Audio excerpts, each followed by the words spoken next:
Hello, everyone, and welcome to Concurrent Session 4, Interpretive Design and the Power of Collaborative Art. We're really delighted to be joined by an excellent panel featuring staff from Stokes Nature Center, as well as a number of the artists that they're working with. My name's Alex Popora, and I'm the Executive Director of the Utah Society for Environmental Ed, and I'll be moderating this session.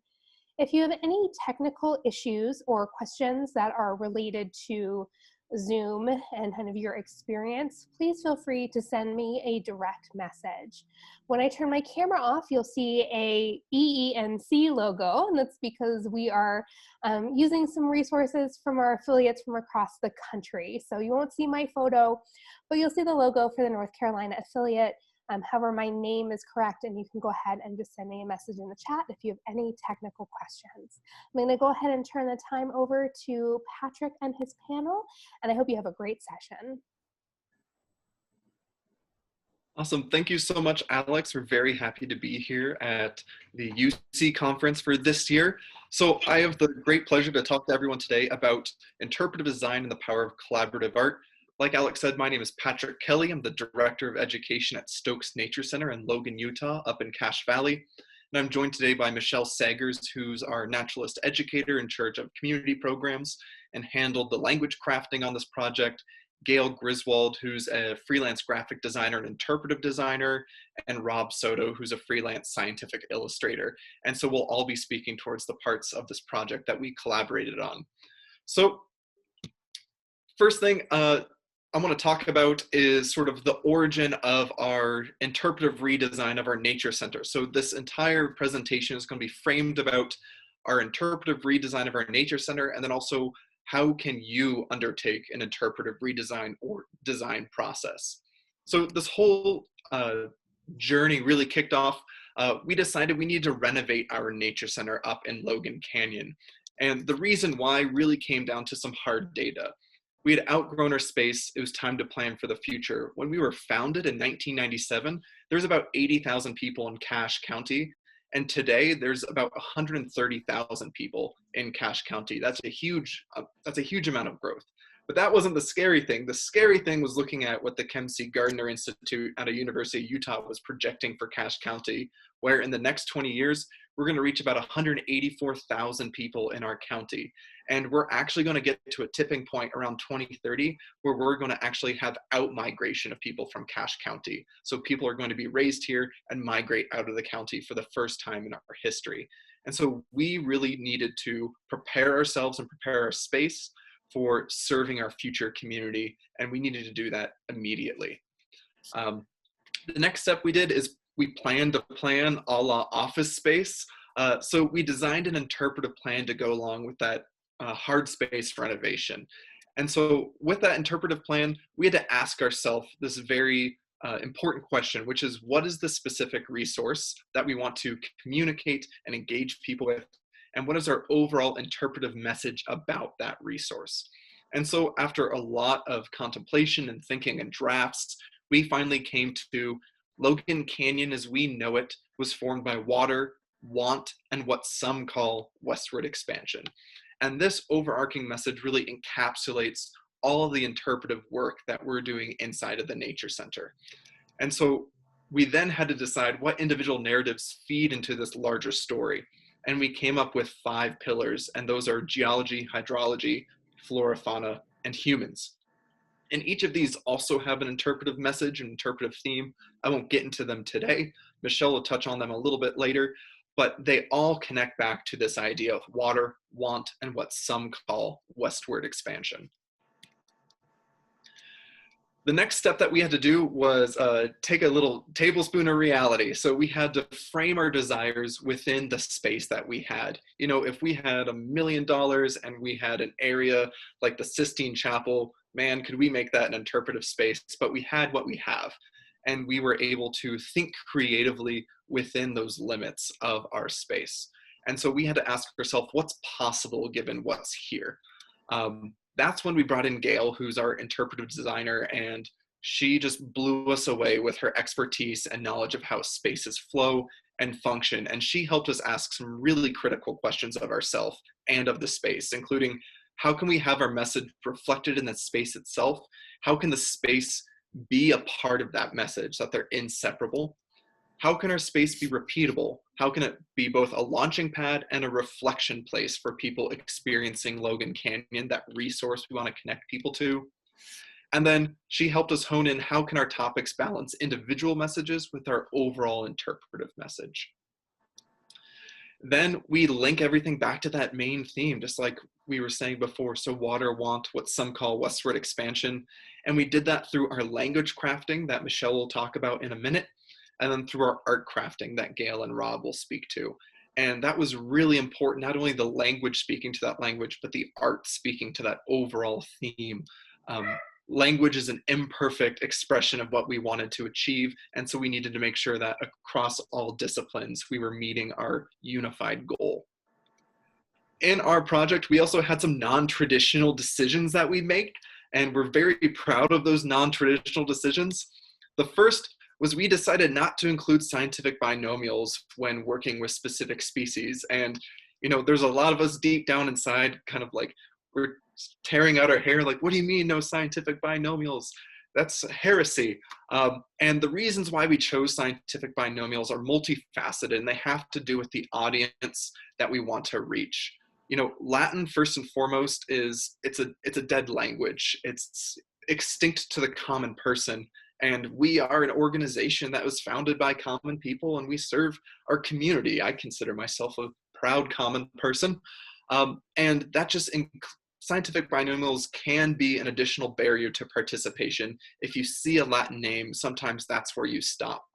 And so we wanted to reduce barriers to participation in terms of people identifying these species and able to utilize that knowledge, integrate that knowledge, and then potentially have positive behavior shifts based upon that knowledge.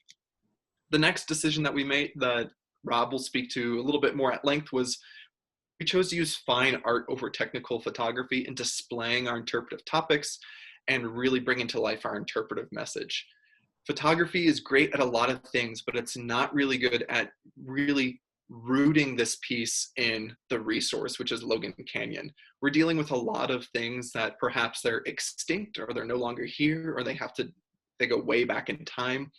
And while we can get a photograph of a grizzly bear, that's not the grizzly bear that's here in Logan Canyon. We can get a photograph of a bighorn sheep, but that wasn't taken here in Logan Canyon. So how can we illustrate these specimens accurately, with pride and with beauty?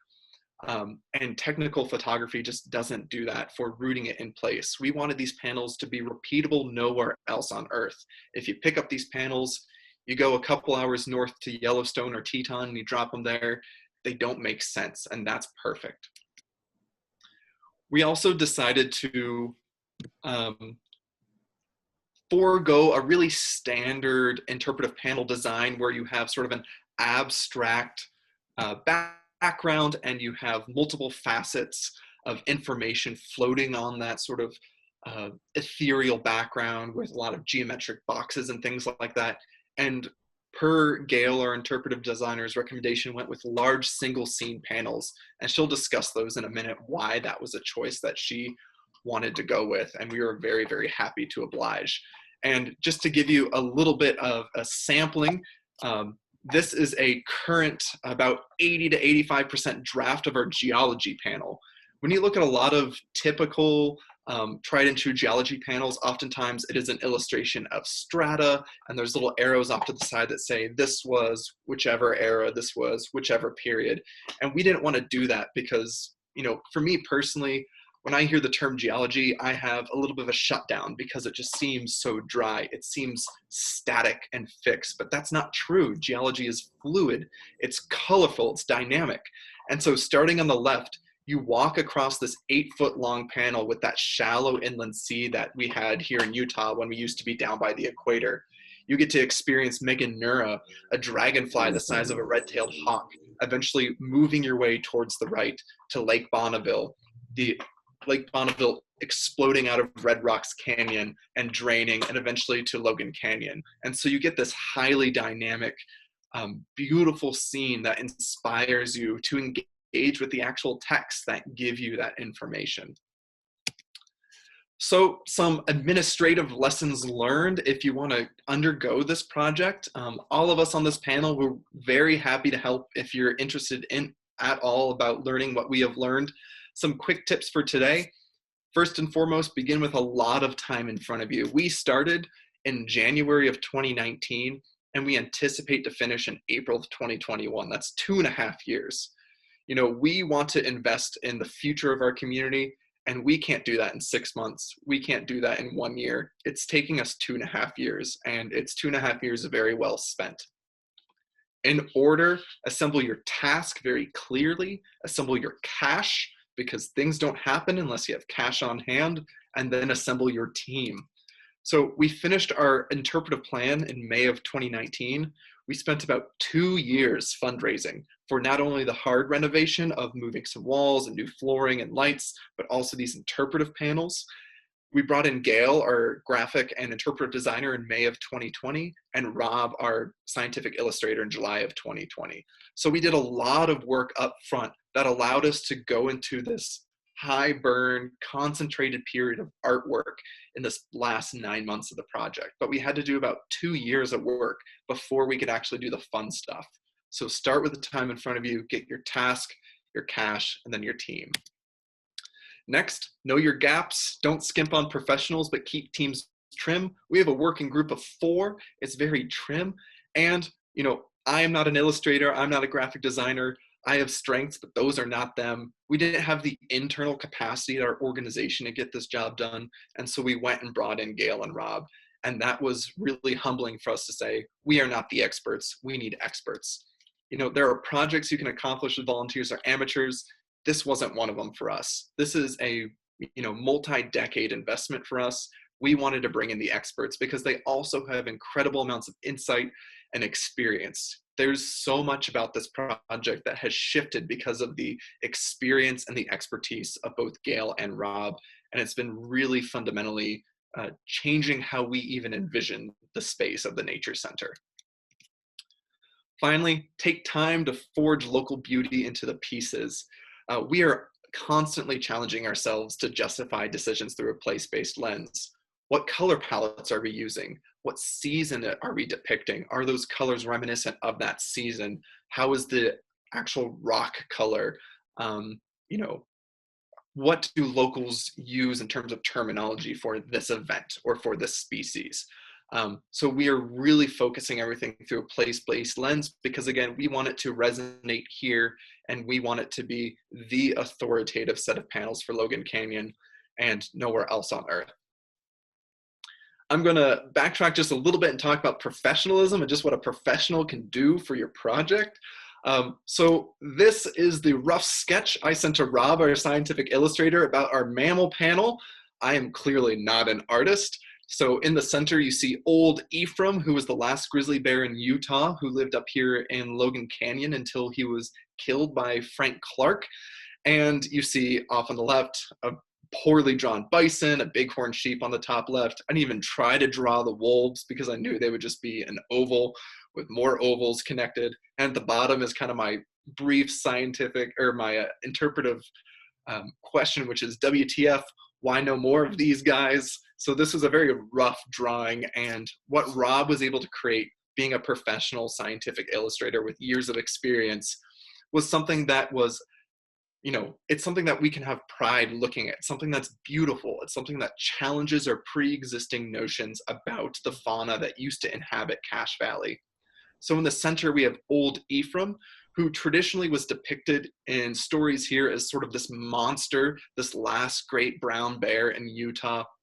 And all the drawings of him previous to this one they're just horrifying. It is very Halloween-esque.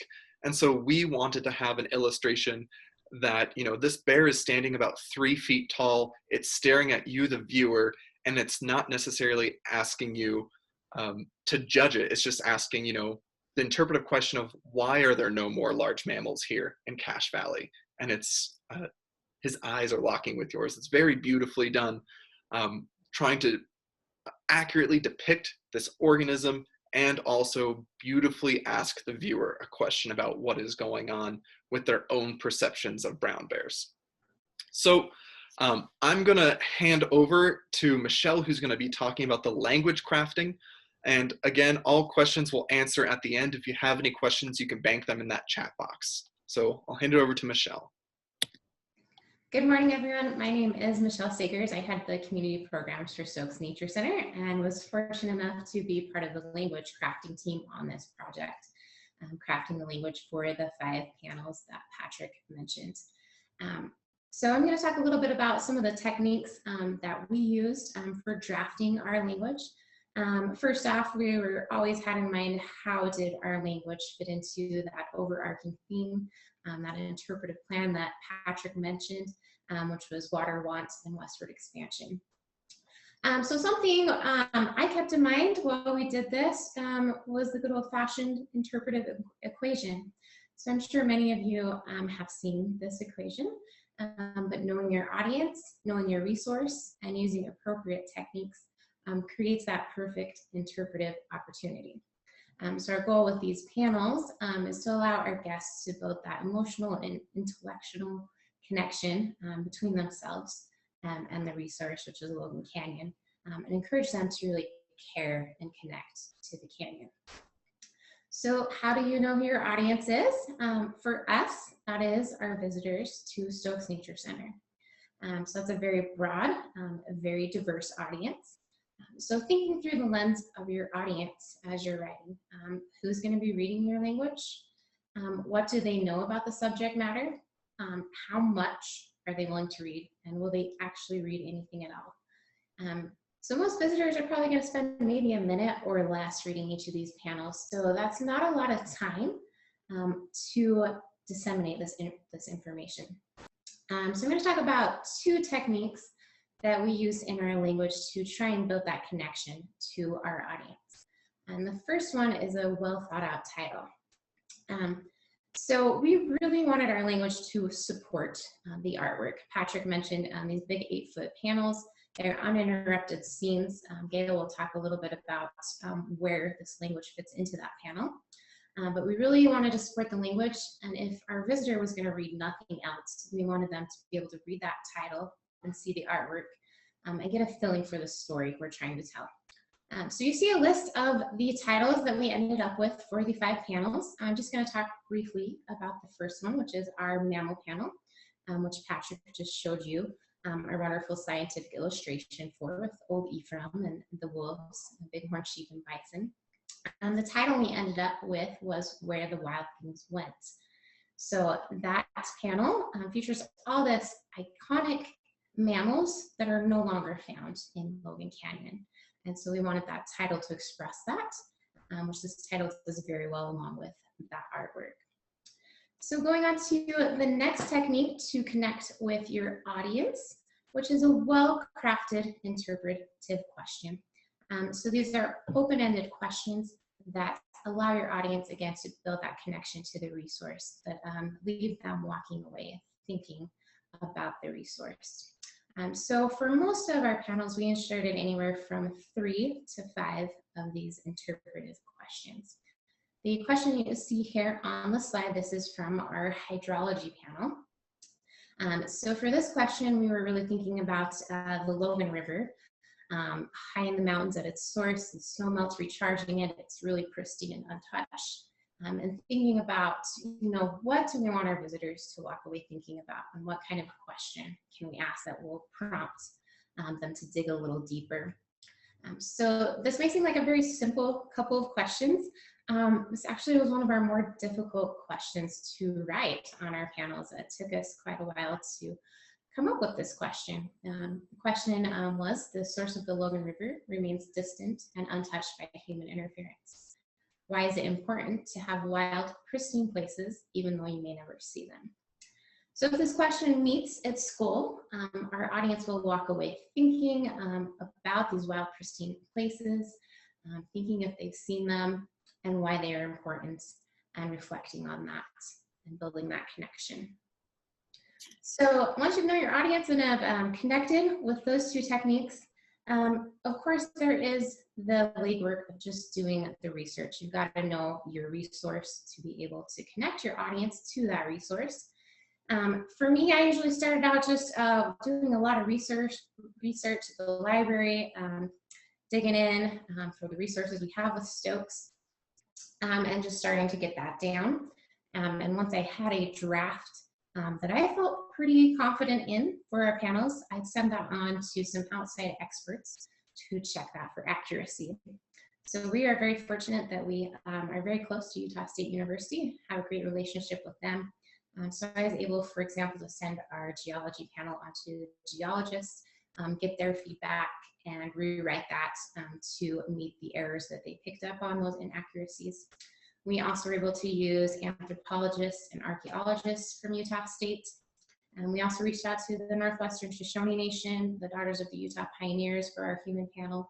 So really ensuring that not only is it interpretive and we're building that connection with the audience, but we're also accurately expressing the information that is here in the Logan Canyon. So kind of pulling all of these things together, a couple more things to keep in mind that can be very difficult to do is to strive for the fewest possible words to carry the meaning and know when to let it go. This can be hard. I don't know how many times I had a sentence that was just my baby that just was so poetic. I loved it, but we had to cut it out. It just didn't fit. So get straight to that point and cut those extra words out. Example of this, our human draft. I think my first draft was close to 4 pages long, and we cut that down to just over 1.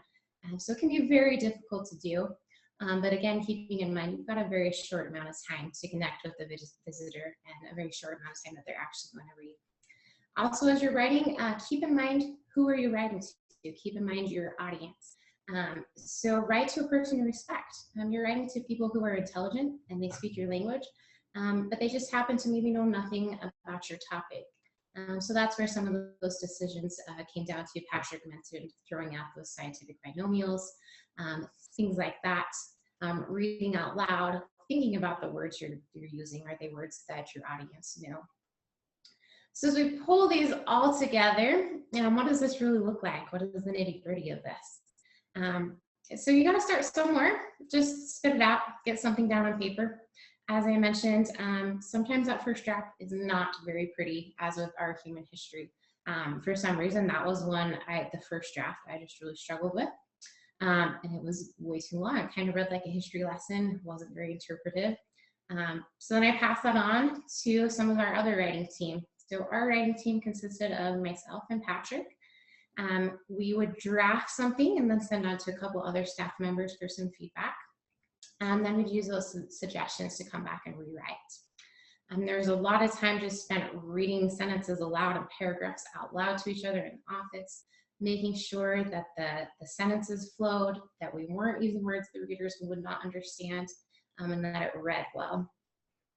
Once we had it to a point that our staff felt pretty comfortable and confident with it, that's when, as I mentioned, we sent that on to our outside experts to review the subject matter and address any of those inaccuracies. We take their feedback and rewrite. Sometimes this was multiple rewrites. Our geology panel, I think, went through about 3 different rewrites from the geologists, their feedback, just addressing little inaccuracies that they picked up. Take time to let it sit and go back and reread, rethink on it. This isn't like a report that you can just turn in and never look at again. This is, of course, they're going to be on our walls at the Nature Center for decades. So take that time to let it sit and come back and see how it feels. Especially for those titles and those questions, some of those would sit for a week or 2 before we could come back and come up with a well-crafted, open-ended interpretive question or a title that we felt really expressed the story we were trying to tell. So once we had what we felt was a solid draft that connected our reader to that resource, we passed it on to Gail, our graphic designer, to work her magic on, and she'll talk a little bit about what she does with that. So with that, I am going to pass it on to Gail.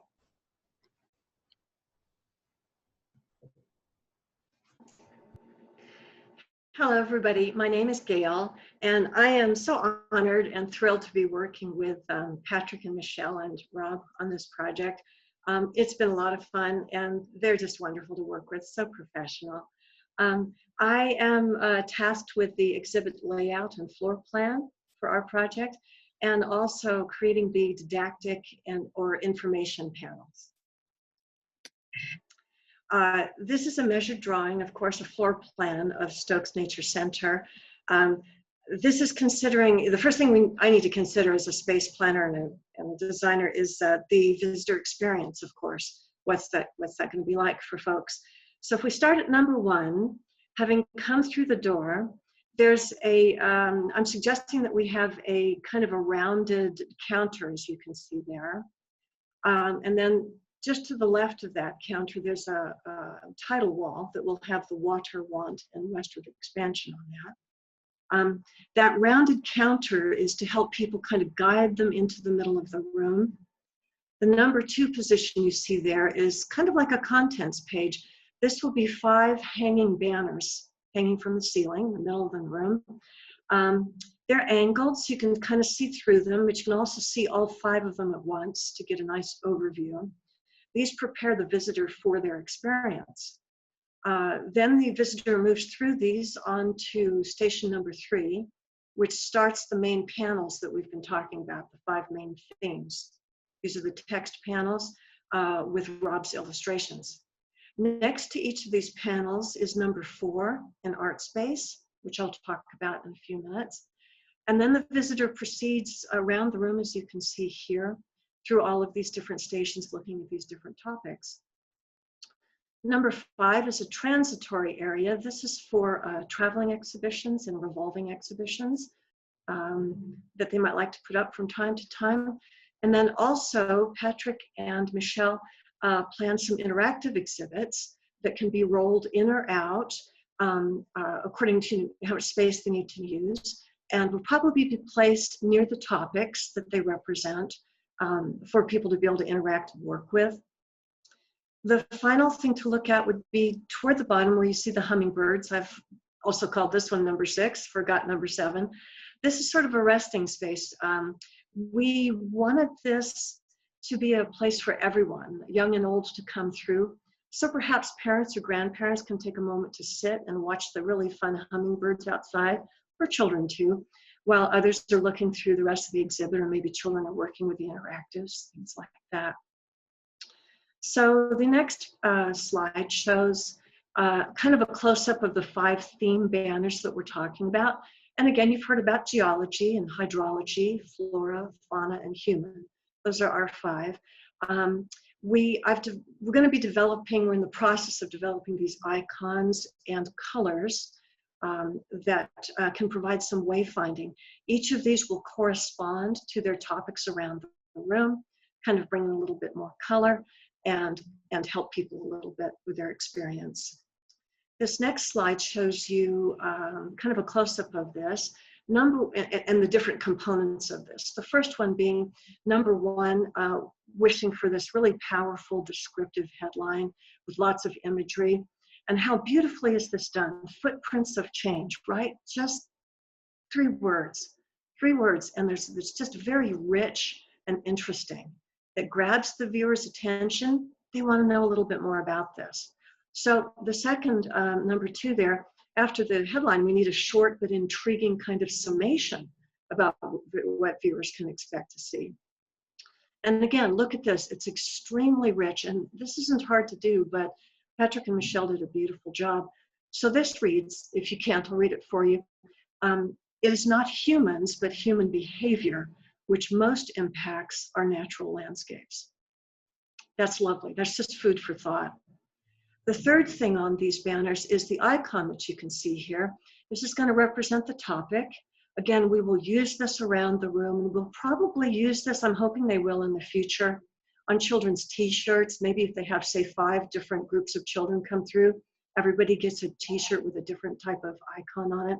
There'll be lots of ways to expand on this in the future. So not only will this icon represent the topic, but if we look at number 4 here, it's going to involve the viewer in another way. Rob's going to build these shapes or icons into his work so that viewers can hunt for these shapes within the fine art panels. It's kind of a nice little Easter egg for them. Okay. The next, so talking about the manuscript again that Patrick and Michelle so beautifully crafted. This is a designer's dream to have information come the way this did.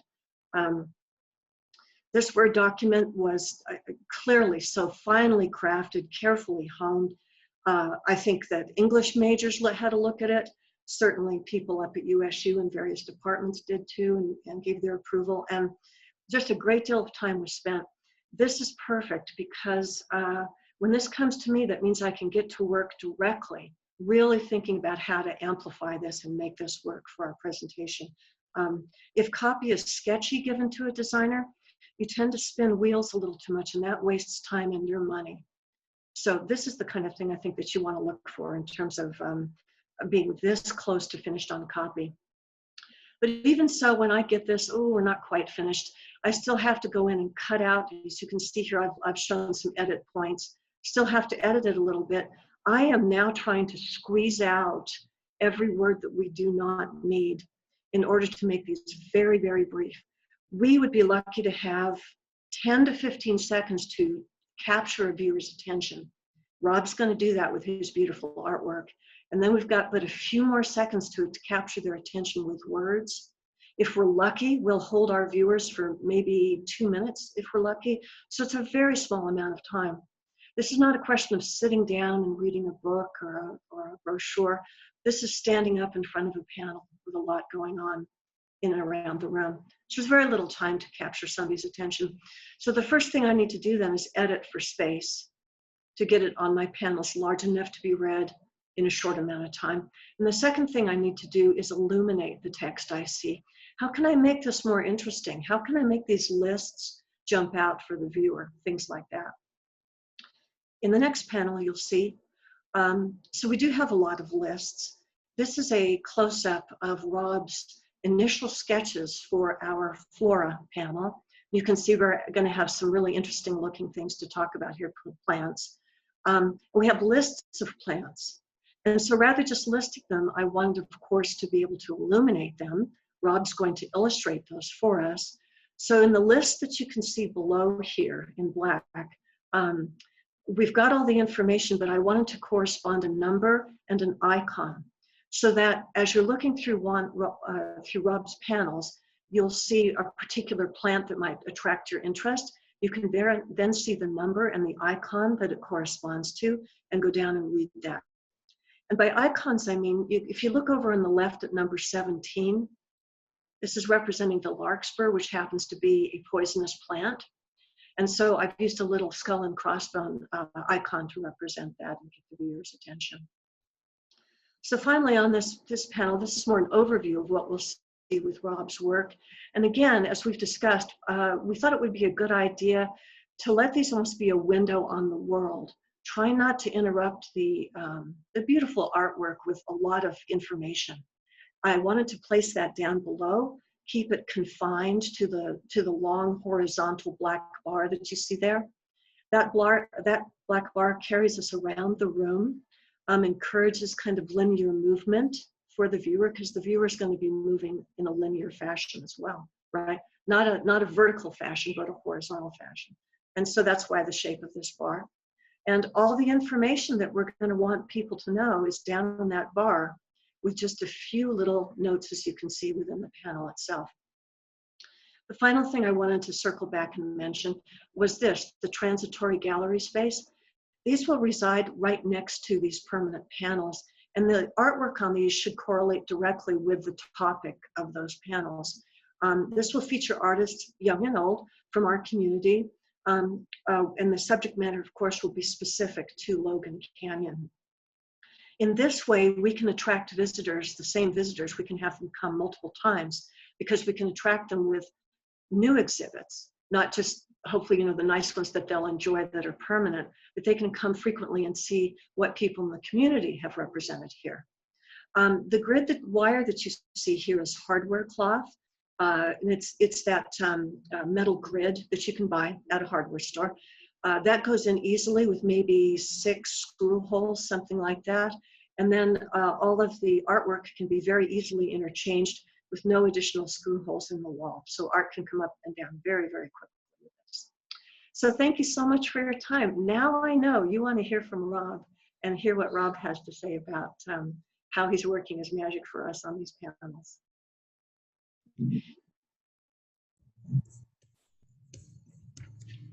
Good afternoon, everyone. My name is Rob Soto, and I am a scientific illustrator. I have the great privilege of being able to create the artwork for the Stokes Nature Center redesign. Every time I tell someone what I do, I get the question, why not just take a photograph? And that's fair, but illustrations can do some pretty special things. So I'd like to take a few minutes to tell you what those are, some of the things that I consider when crafting the illustrations, and why I believe that scientific illustration was the appropriate technique for a project like this. So the images that you're looking at now are classic examples of scientific illustration, botanical and medical. You might see these in like a textbook or a doctor's office. And these are views that would otherwise be messy or without clear focus if they were photographed. And that's why this art form has persisted, specifically medical illustration. But there are a lot of other things that are difficult to photograph, like space. But we can photograph space, but the pictures don't always come out very well. This, for instance, is Oumuamua, the very first interstellar object to be discovered.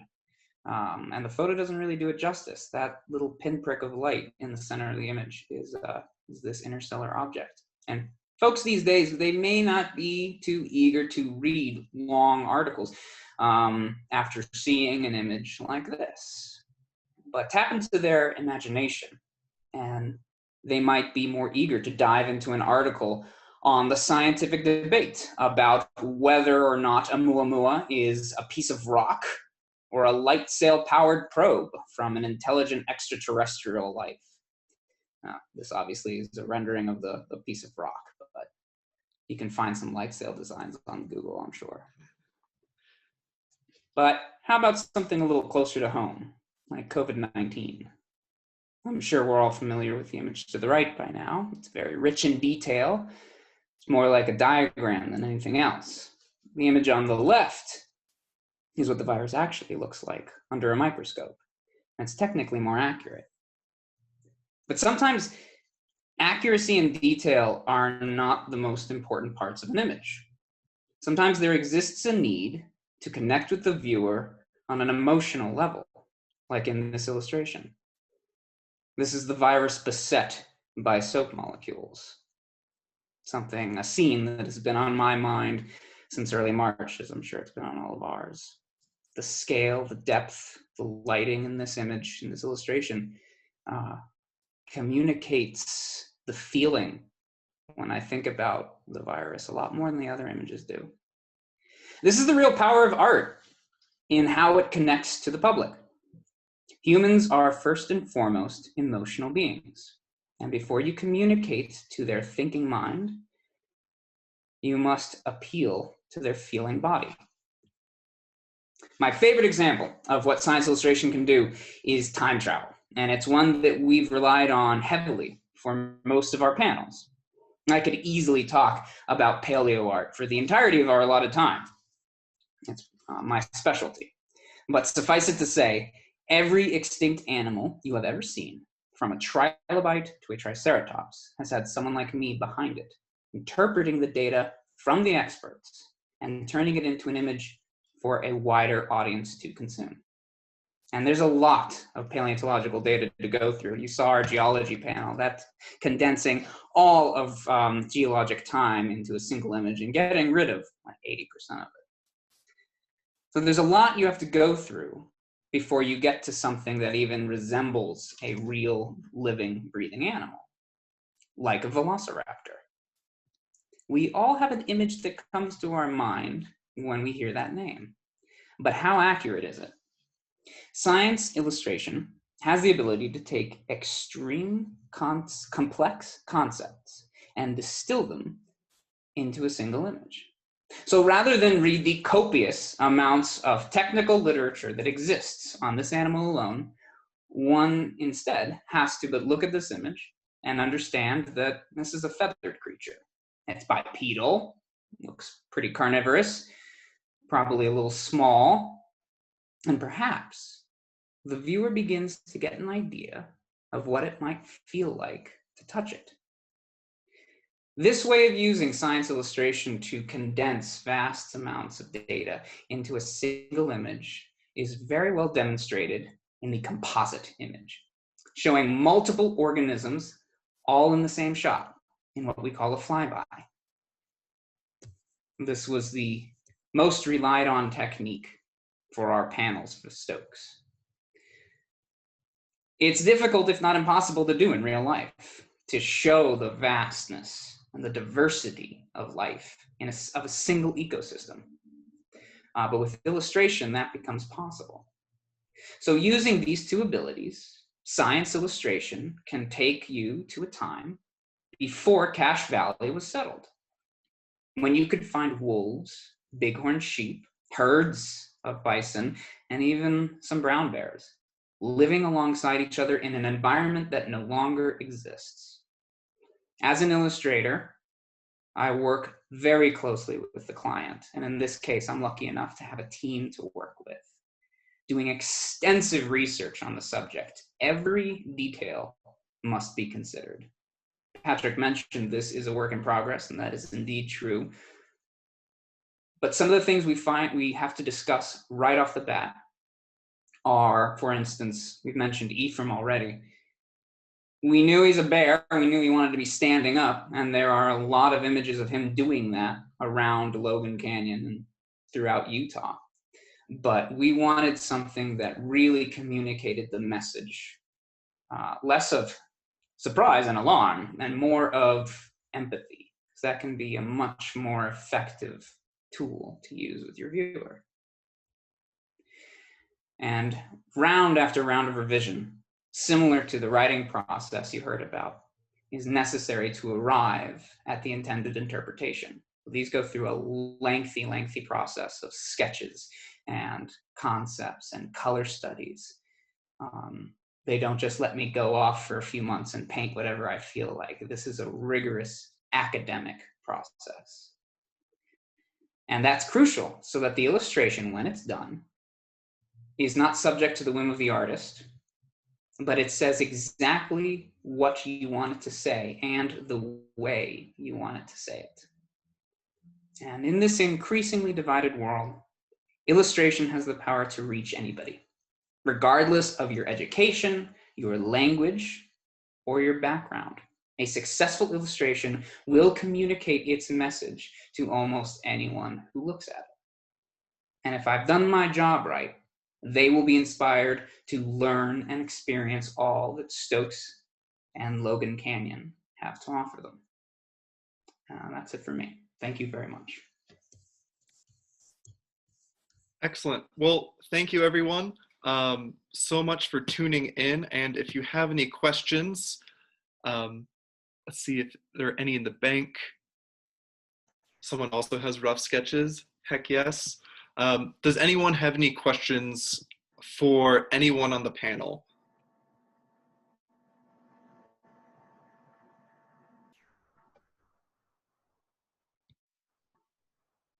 I do. Yeah, go ahead. Hi, so I'm Susan, and that was just a wonderful talk. First of all, I'm really glad that I selected it for my concurrent question, for my concurrent session. So my question is really more of a comment, and it's mostly for Gail, maybe for Rob as well, about the fonts that you are choosing to use for your exhibit.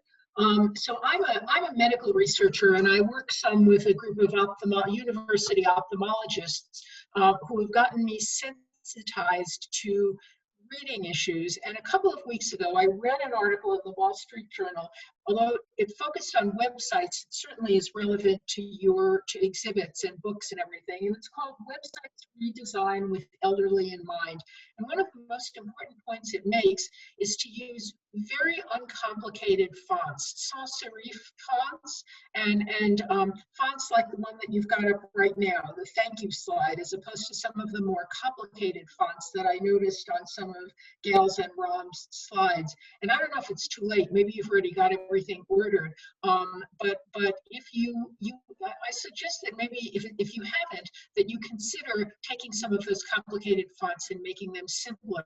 I mean, especially since one of the things Patrick talked about early on in his talk was fundraising. When you say fundraising, fundraising, fundraising, and older people who will come to the center, come to the exhibits and read, I suspect are more likely to give money if they can read what's in front of them, because the fonts are not as, the Wall Street Journal article uses the term fiddly. Apparently older people have described some of these more complicated fonts as fiddly, and a simple font might be appreciated by somebody with lots of dollars.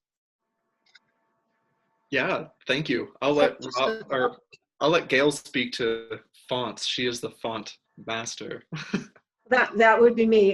Yeah, that wouldn't be Rob's bailiwick. Actually, we're talking about type styles and not font, just if you want to really get down and wonky about it. So I think one of the problems here, Susan, is that you're looking at this on screen and you're looking at something that's really very small. The panels that we're presenting here will be 8 feet long by 4 feet high. So the smallest point size that I'll be using is probably about 40 point, which makes it a little under ½ an inch tall, is another way to look at it. So they'll be very large fonts. I'm not sure what you mean by complicated or fussy fonts. Again, they're not fonts. These are type styles. I always like to use a selection of both serif and sans serif type styles when I do my work. Part of that is to create interest for the viewer. And also these type styles have to speak to the panels themselves, and they kind of illuminate the feeling that we're looking for, or that kind of thing. I am 64, so I'm fully aware just personally of what it is to try and read information. I think research has also shown that people in my age group, slightly younger and quite a bit older, feel better when they're reading large amounts of copy. They actually tend to do better with serif fonts. And of course, serif means these horizontal endings, terminations at each of the letter points. Those are the serifs. Those tend to help readers' eyes kind of move across and glide better. Younger people seem to have a better time with sans serif fonts, like the one that you see before you right now with Patrick's work.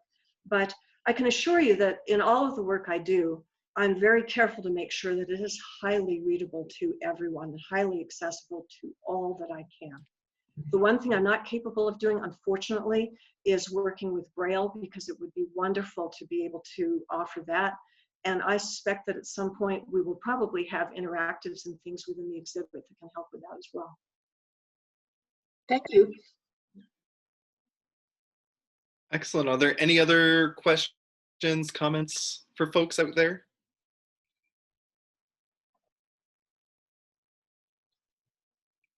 Great. Well, if you have any questions, you can email anyone on this panel. Our emails are up there, or you can email any of us at Stokes and we'll pass along your message.